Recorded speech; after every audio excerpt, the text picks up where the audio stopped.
Assalamualaikum warahmatullahi wabarakatuh. Innal hamdalillah nahmaduhu wa nasta'inuhu wa nastaghfiruh wa na'udzu billahi min syururi anfusina wa min sayyiati a'malina. May yahdihillahu fala mudhillalah wa may yudlilhu fala hadiyalah.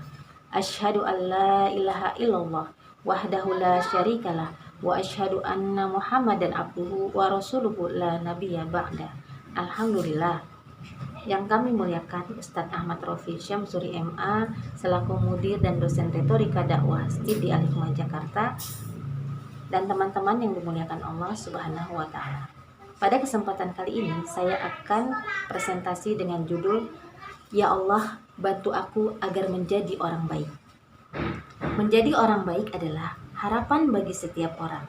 Oleh karenanya, butuh bantuan dari Allah Subhanahu wa taala. Di sini saya akan membagi menjadi 3. Yang pertama, perintah berbuat baik. Yang kedua, kiat menjadi orang baik. Dan yang ketiga, dampak bagi orang yang berbuat baik. Mengapa kita ingin menjadi orang baik? Karena perintah dari Allah Subhanahu wa taala. Sebagaimana di dalam firman Allah di dalam surat Al-Qasas ayat 77 yang berbunyi, "Wa ahsin kama ahsanallahu ilaik." Dan berbuat baiklah kepada orang lain, sebagaimana Allah telah berbuat baik kepadamu. Di dalam ayat ini, Allah Subhanahu wa Ta'ala telah menggugah hati kita bahwa Allah telah berbuat baik kepada kita dan mengingatkan kepada kita bahwa setiap saat Allah telah mencurahkan kebaikan kepada kita.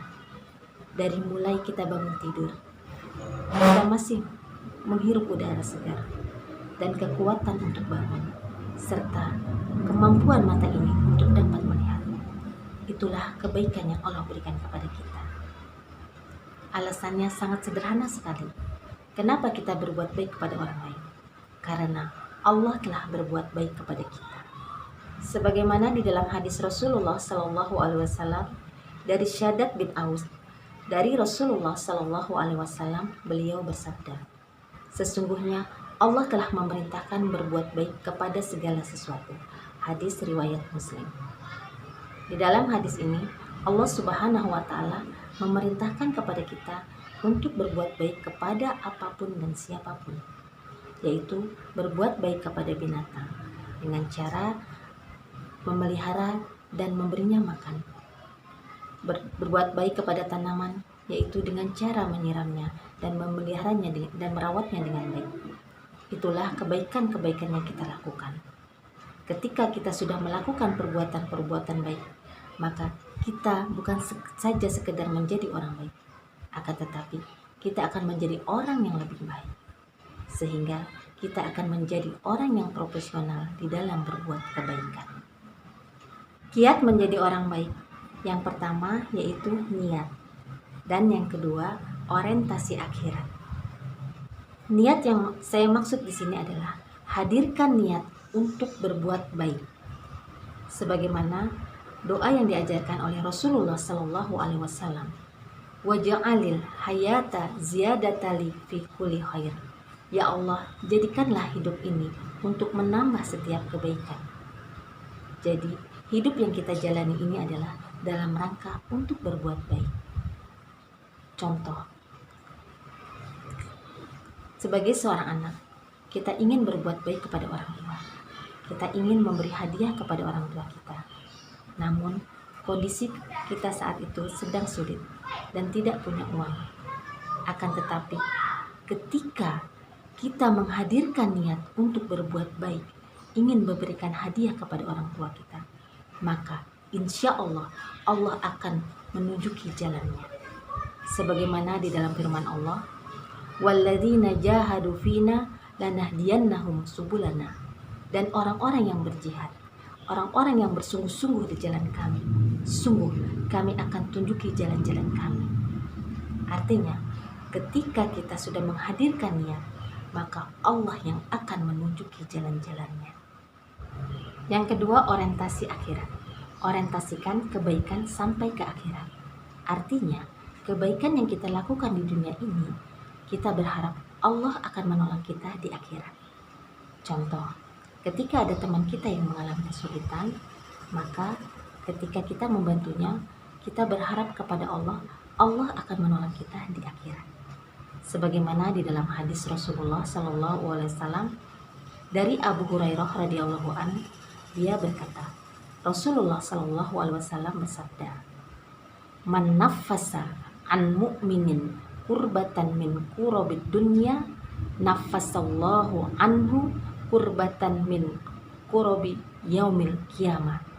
Barang siapa yang menghilangkan satu kesusahan di antara kesusahan di dunia dari seorang mukmin, maka Allah akan menghilangkan satu kesusahan di antara kesusahan di yaumil akhir. Artinya, kebaikan yang kita lakukan di dunia ini, kebaikan yang kita lakukan tadi, kita berharap kepada Allah, mudah-mudahan Allah menghilangkan kesulitan kita di akhirat. Bagaimana memulainya? Banyak cara untuk menjadi orang baik. Akan tetapi, mulailah dengan perbaiki ucapan. Kenapa? Karena ucapan akan mempengaruhi perilaku seseorang. Contoh, sebagai seorang istri, ketika diberi uang oleh suaminya untuk belanja. Ini ya Mi, uang belanja buat 1 bulan. Mana cukup Bi uang untuk 1 bulan, apalagi sekarang apa-apa mahal. Stop. Ganti perkataan dengan perkataan yang baik. Alhamdulillah, terima kasih ya Bi. Mudah-mudahan uang ini bisa cukup untuk 1 bulan. Ya, dari contoh tadi, memang benar, uang itu tidak cukup untuk 1 bulan. Akan tetapi, ucapan itu akan mempengaruhi perilaku. Karena ucapan adalah doa. Sebagaimana di dalam firman Allah, "Ya ayyuhallazina amanu taqullah wa qulu qawlan sadida yuslih lakum a'malakum wa yaghfir lakum dzunubakum." Wahai orang-orang yang beriman, berkatalah perkataan yang benar. Yuslih lakum, maka Allah akan memperbaiki amalan-amalan kalian dan akan mengampuni dosa-dosa kalian. Artinya, ketika kita berkata dengan baik dan benar, maka Allah yang akan memperbaiki amalan-amalan kita. Oleh karenanya, marilah kita mulai dengan ucapan yang baik. Dampak berbuat kebaikan. Kebaikan-kebaikan yang kita lakukan, yaitu berbuat baik kepada orang lain, berbuat baik kepada orang tua, berbuat baik kepada binatang, berbuat baik kepada tanaman, maka kita akan menjadi orang yang lebih baik dan menjadi orang yang profesional di dalam berbuat kebaikan. Oleh karena itu, innallaha yuhibbul muhsinin. Sesungguhnya Allah menyukai orang-orang yang berbuat baik. Artinya, ketika kita menjadi orang baik, maka kita akan dicintai oleh Allah Subhanahu wa Ta'ala. Kalau Allah sudah mencintai hambanya, maka Allah akan mencintai dan memberikan pertolongan dan kemudahan kepada orang tersebut. Oleh karena itu, jangan pernah merasa rugi untuk berbuat baik. Yang terakhir, berbuat baik adalah sebuah keniscayaan dan butuh perjuangan yang besar, namun bukan hal yang mustahil. Oleh karenanya, kita butuh pertolongan dari Allah Subhanahu wa Ta'ala. Mari kita berbuat baik. Mudah-mudahan kita termasuk orang-orang yang dicintai Allah Subhanahu wa Ta'ala. Wallahu a'lam bishawab. Assalamualaikum warahmatullahi wabarakatuh.